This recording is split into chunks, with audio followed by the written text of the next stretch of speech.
Welcome to IBTV. Kadapa జిల్లా బద్వేల్ పట్టణంలో అమరావతి రాజధానికి పార్లమెంట్ ఉభయ సభల ద్వారా చట్టబద్ధత లభించిన సందర్భంగా ప్రత్యేక కార్యక్రమం నిర్వహించారు. బద్వేల్ ఆర్డీఓ కార్యాలయంలో ఆర్డీఓఏ చంద్రమోహన్ ఆధ్వర్యంలో సిబ్బందితో కలిసి దీపాలు వెలిగించి అమరావతికి దీపహారతులు ఇచ్చారు.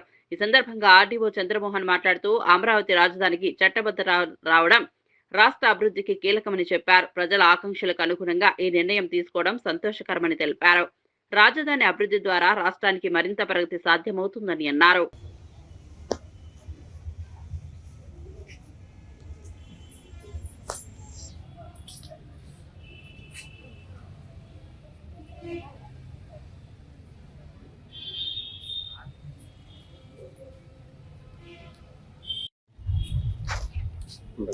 మీరు కొద్దిగా ముందుకు వచ్చే మీకు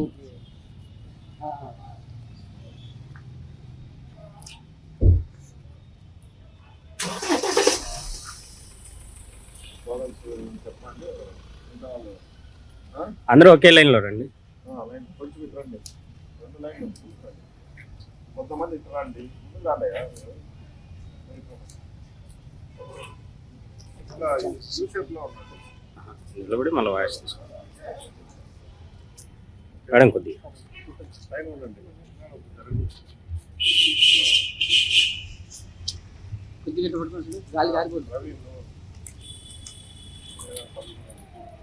అమరావతి అభివృద్ధికి మద్దతు తెలిపిన ప్రతి ఒక్కరికి, అమరావతి కోసం నిలిచిన ప్రతి మనసుకు, ఆంధ్రప్రదేశ్ గౌరవాన్ని కాపాడిన పార్లమెంటుకు, అమరావతి సాధనలో భాగమైన ప్రతి ఒక్కరికి జై అమరావతి.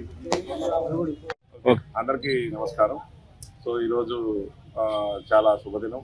మన భారత పార్లమెంటులో మన ఆంధ్రప్రదేశ్ శాశ్వత రాజధాని, ఒకే రాజధాని బిల్లు ఆమోదం పొందింది. ఈ సందర్భంగా ఆంధ్రప్రదేశ్ రాష్ట్ర ప్రభుత్వం కొన్ని కార్యక్రమాలు నిర్వహించమని ఆదేశించడం జరిగింది. అందులో భాగంగా ఈరోజు గౌరవ ముఖ్యమంత్రి నారా చంద్రబాబు నాయుడు గారు విజయవాడలో అఖండ జ్యోతి, అమరావతి జ్యోతిని వెలిగించి ఈ యొక్క కార్యక్రమాన్ని ప్రారంభించడం జరుగుతుంది.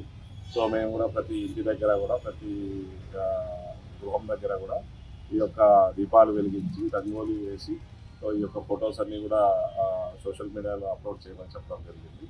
సో మనకు ఈరోజు ఆంధ్రప్రదేశ్ రాష్ట్రం 2014లో మనకు ఏర్పడినప్పటి నుంచి కూడా మనకు ఒక రాజధాని అనేది శాశ్వతంగా లేదు. సో ఏది రాజధాని అనేది కన్ఫ్యూజన్ ఉంది. సో ఇప్పటికీ మనకు ఆంధ్రప్రదేశ్కి ఒకే ఒక రాజధాని, అది శాశ్వత రాజధాని అమరావతి అని చట్టబద్ధమైనటువంటి గుర్తింపించిన అన్ని రాష్ట్రాల ప్రజలకు, అలాగే అన్ని రాజకీయ పార్టీల నాయకులందరికీ కూడా ఈ సందర్భంగా ఆంధ్రప్రదేశ్ ప్రజలందరూ కూడా కృతజ్ఞతలు చెప్పాల్సిన అవసరం ఎంతైనా ఉంది.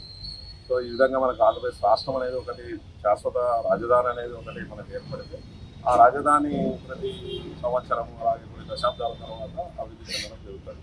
ఇప్పుడు హైదరాబాద్ అనేది ఎన్నో దశాబ్దాలుగా అది చెంది ఈరోజు ఒక మహానగరంగా తయారు కావడం జరిగింది.